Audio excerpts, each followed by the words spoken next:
We are your home theater and AV questions answered. This is AVRant. Want your home theater or AV question answered by Tom and Rob? Send it to question@avrant.com. Welcome to AVRant. I'm Tom Andry, and I'm here with Rob H. Mike. You can see an image here. The brightness has been increased for visibility. Mike's Epson 3500 projector has some light spill that ends up on illuminating his ceiling a few inches in front of his lens. How much of an issue is this, and how can you stop it without damaging his ceiling?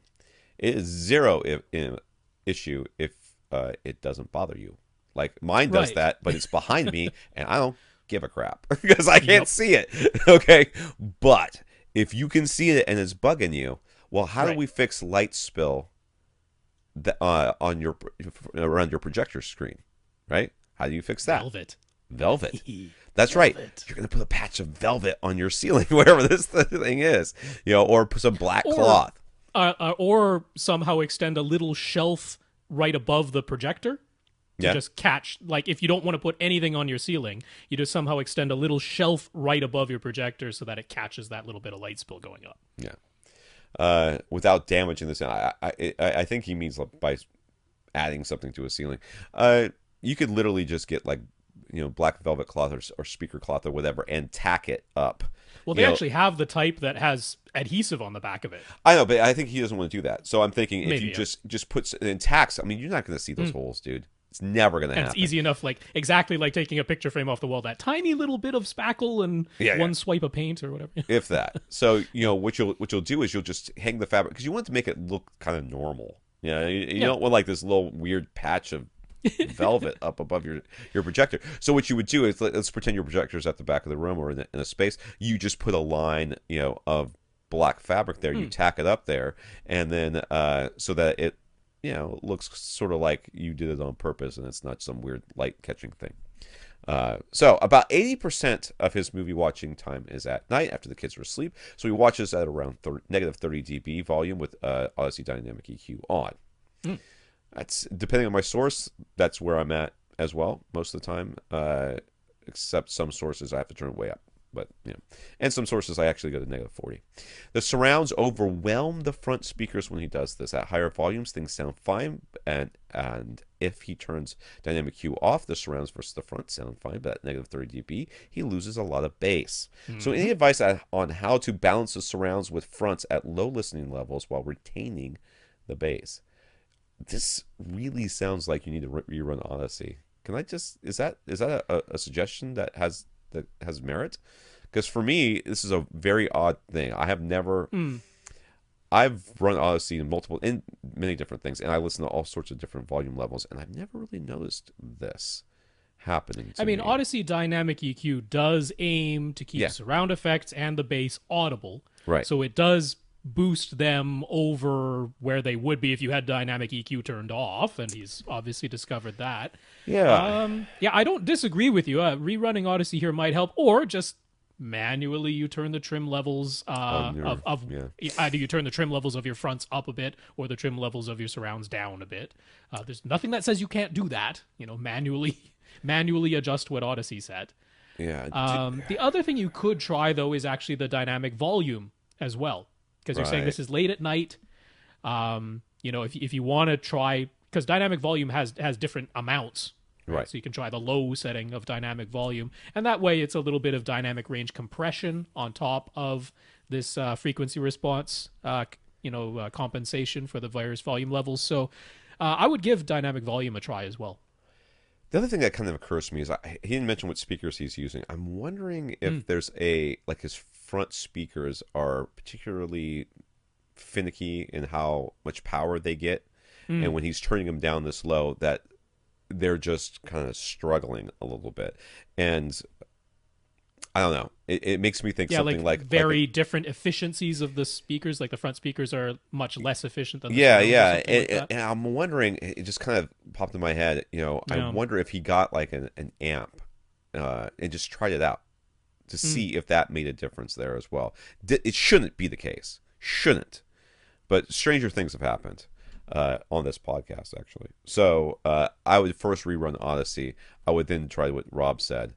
I would then maybe turn it up a couple of dB and just live with it, see if anybody complains about it being too loud.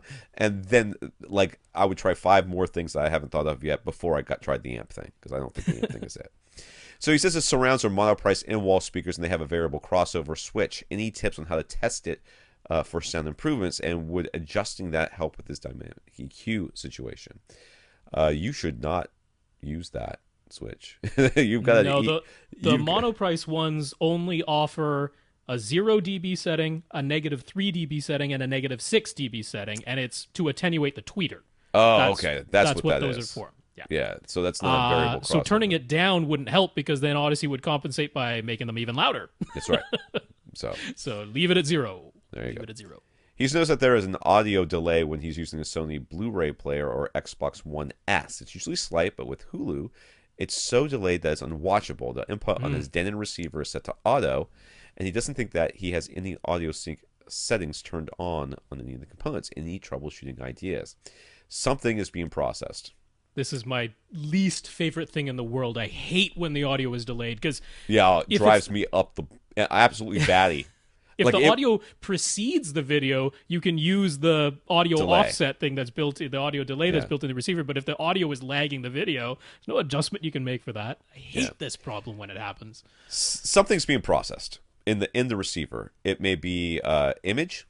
It certainly sounds like some sort of audio thing that's going on, but it very well may be the image that is being processed, which means that there's some video calibration or video setting on there that I think is being turned on that's making this happen.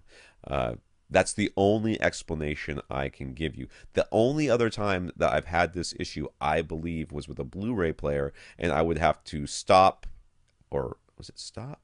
Stop and then start. Like when it went from scene to scene, it would sometimes the audio would desync, and I'd have to rewind it a little bit, and or fast forward, or maybe press pause and play, or something along that. It was definitely one of those, and then it would sync back up again.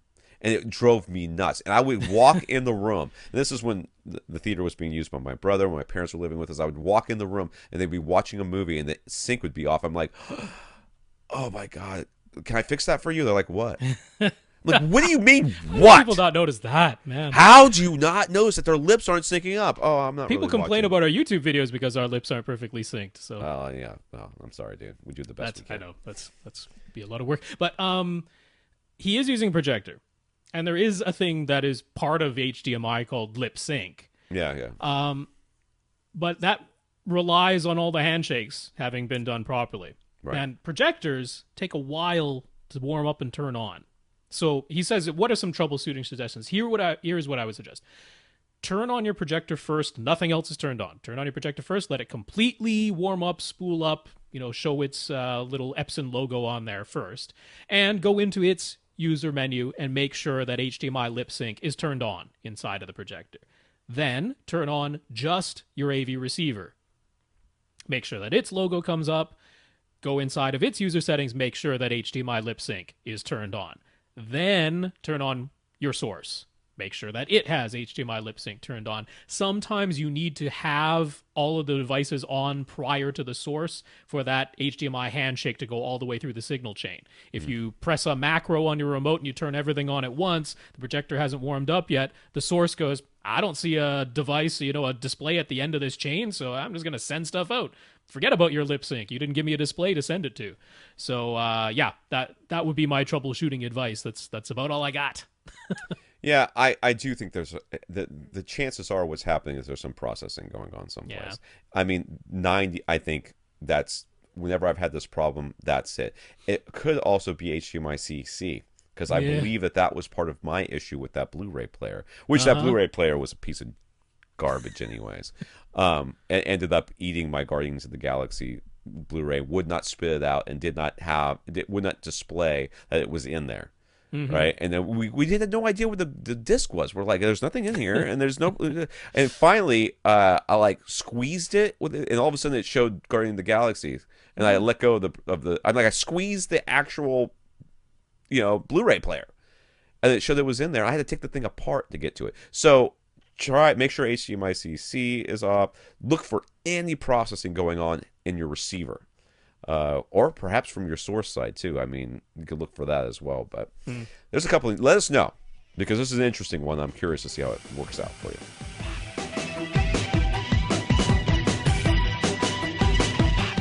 Want your question answered? Send it to question@avrant.com.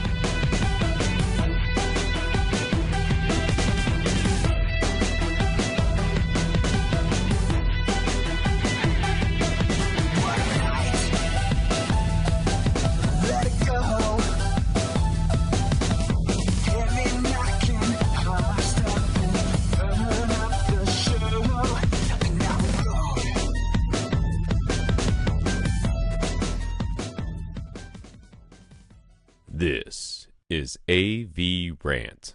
Now go out and listen to something.